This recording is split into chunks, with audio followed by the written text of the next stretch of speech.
Hello and welcome back to another video. My name is Harris Bard for Pond Life Aquatics and Tropical Fish London.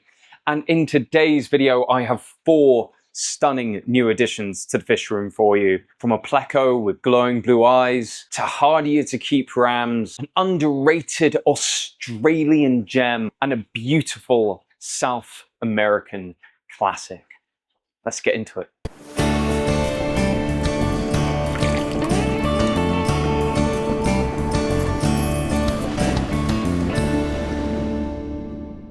So for those of you who are new here, my name is Harris Bard for Pond Life Aquatics, and we do things ever so slightly differently than other fish stores. We order everything continent by continent, and the reason we do that is because it helps people understand where their fish are from in the world, and it helps us to educate people on different biomes and biotopes that their fish come from. We stock all of your regular bread and butter species, but in these videos, I have started to highlight some of the more interesting new additions that we get into our fish room every single week. So starting off in South America, we have from a customer, the stunning Blue Eye Ancistrus. Now, these guys in the wild hail from the Amazon and Orinoco river basins, so Brazil, Peru, and Venezuela. And what sets these guys apart from your regular Ancistrus is these amazing golden bodies with these blue eyes that just shine out from them. Now, what makes blue-eyed Ancistrus such a good choice for many more fish keepers than your average pleco?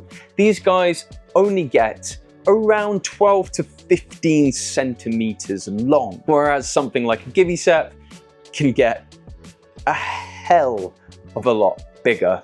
These guys just simply aren't the tank buster that other plecos are. Now, these specimens are quite interesting. They are from a private breeder who was breeding Longfin blue-eyed Ancistrus, and although these guys have come out short-finned, they do carry that gene, which for home breeders, as these guys are very easy to breed on, they may be able to express that gene of the long fin. I would actually say it's probably quite likely, particularly if both of their parents were long fin Ancistrus.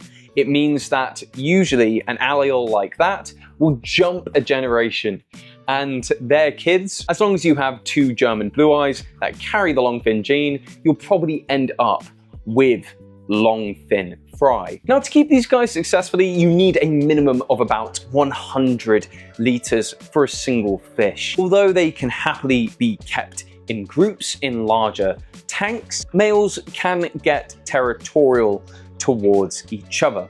Now, you can tell the males apart from the females. There is a sexual dimorphism there, where the males, as they get older, will develop these long bristles, hence the name bristle nose catfish. And these will carry on growing into their adulthood. That can be a rather long time. These guys, when kept well, can live between 10 and 20 years. Now, if I was going to be setting up an aquarium to potentially breed these guys, I'd be thinking about a 200, potentially 250 liter aquarium, and I'd go with lots of PVC pipes. I'd have a sand base, lots of things like bogwood for these guys to munch on, which is absolutely crucial for bristlenose plecos. These guys will husk wood regularly, and you will find often in your aquarium with bogwood in it that you will find these little brown shavings on the floor, and that is literally from where your bristlenose have been munching on the wood itself. These guys are extraordinarily adaptable,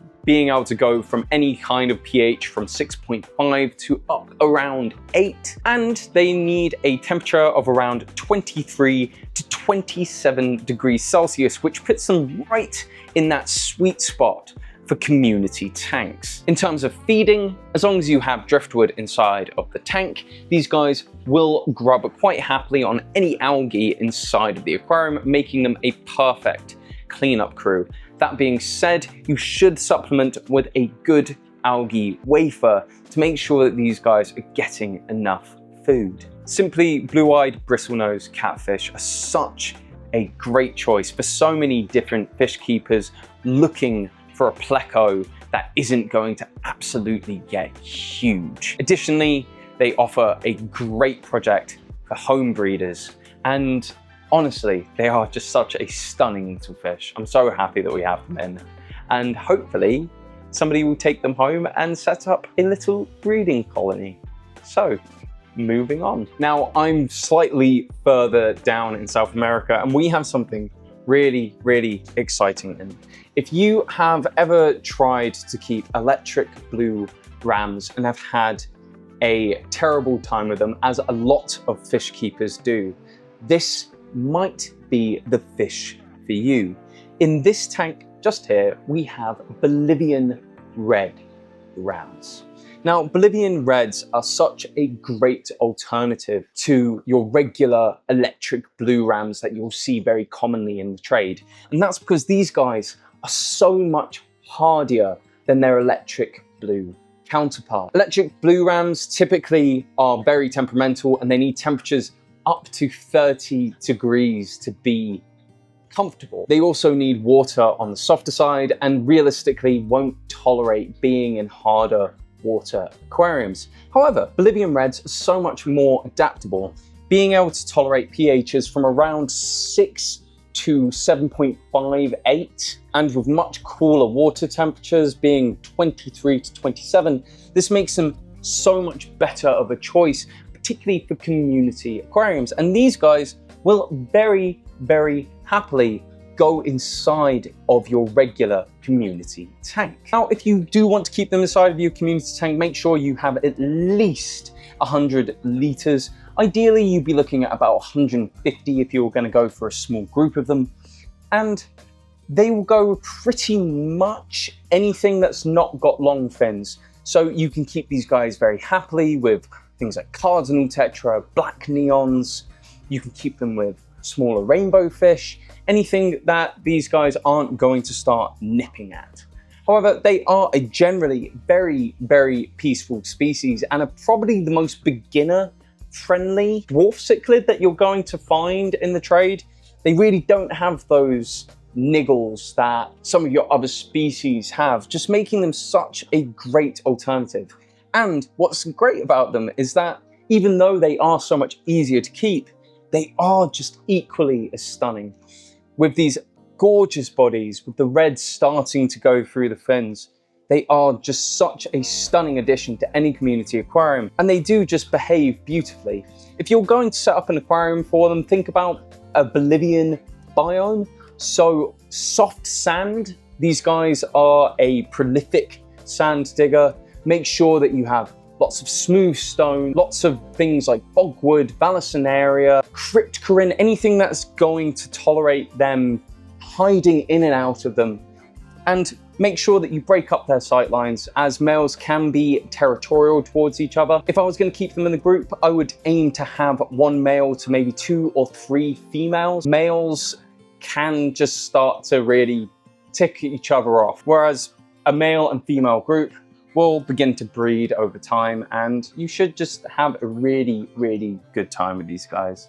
Again, another fish that I'm just super happy that we have in stock.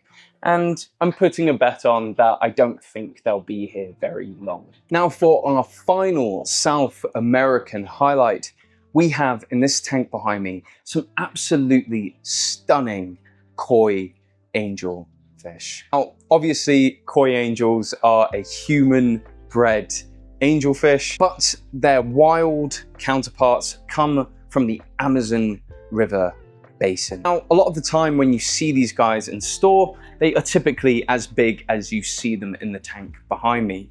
However, fully grown, they can get around 15 centimeters long, meaning at minimum you're going to need about 150 liters, although I really wouldn't recommend them to anyone with less than a 200 liter. And something interesting about angelfish is that they actually need quite a tall tank. Realistically, you should have something that's at least 50 centimeters tall to make sure that these guys are effectively homed. When they're young, they really tolerate each other quite well, but as they do get bigger, males in particular can start to spar off against each other.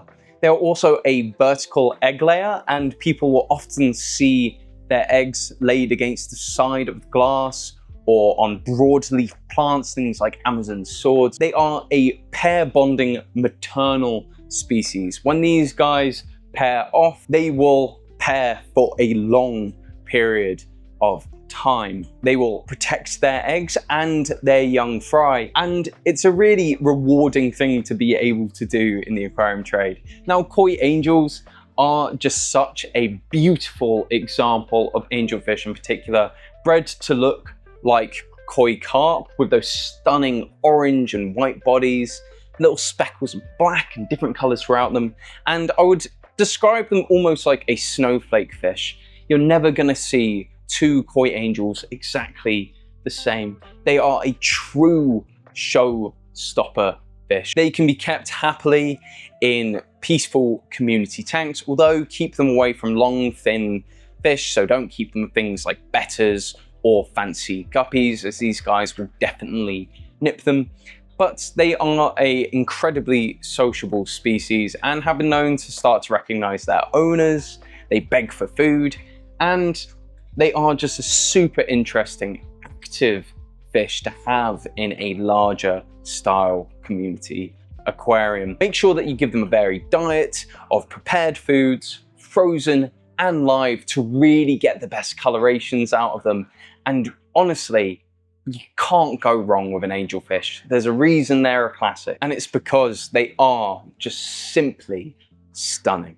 Now for our final showcase fish, we are in Australia, and we have something that we've tried to get in for weeks and weeks. I'm very happy to say that we have in a selection of Empire Gudgeon. Now, hailing from Australia and Papua New Guinea, these guys have beautiful iridescent blue and green bodies and orange red fins and distinctive red horizontal lines over their eyes. Males are typically much more colourful than their female alternatives, and although these guys are a little bit skittish since they've only just come in, you can really start to see them colouring up. Now, these guys are also known as fire brick gudgeon or Empire gobies, which is just another alternative name. Sorry, these guys just poked their heads out. They are stunning. Now, to keep these guys, you need an 80 to 100 litre aquarium at minimum, and they should be kept in groups of 6 or more.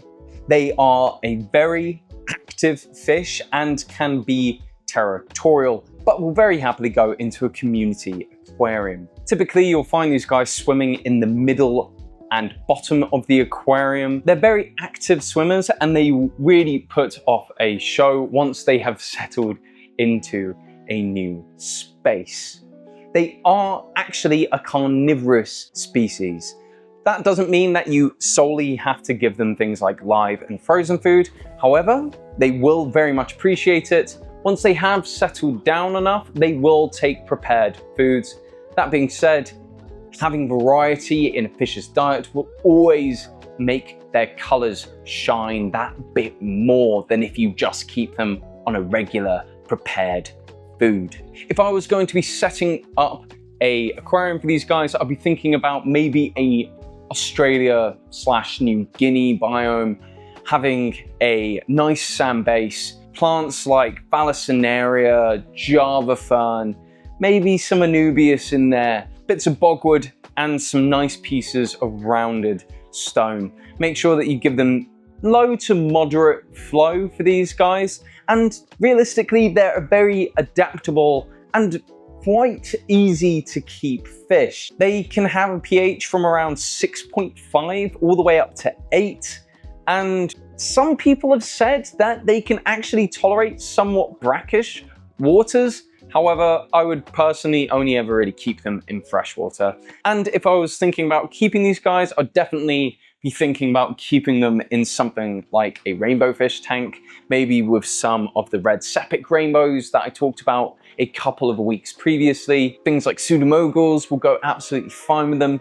Just don't keep them with long fin variants, as is the case with a lot of the species that I've talked about this week. They will absolutely destroy things like betta fish. things like fancy guppies, they're just not going to have a long time. Any Longfin alternative isn't going to be great for them, as they will probably nip at them over time. If you are looking to breed these guys, they are a cave breeder, so make sure that you offer them some nice hiding spaces to lay their eggs inside of. And as long as you have them in a group with a diversity of males and females, you really shouldn't have that tough a time on breeding them. Really beautiful, different kind of species, something that we haven't seen in Australia before.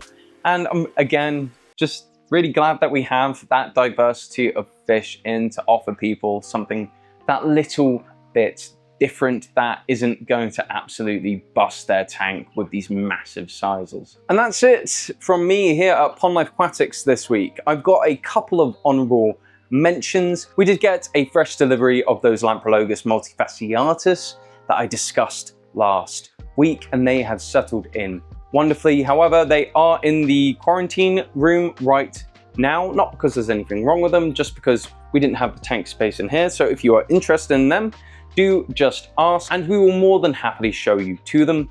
Additionally, I couldn't get any good footage of these guys. I'll try and shove the very little that I did.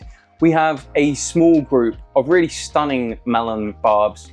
Hopefully next week they will settle into that tank a bit better, and I'll do a bit more of a breakdown. But for those of you who don't know what Melon Barbs are, they have this gorgeous gold body, bright pink coloration on the males, and then these gorgeous panda stripes down their body. Absolutely wonderful addition, but couldn't get any footage and didn't just want to be a talking head while showing those guys off. Next week, I will have the first of my gift giving video out.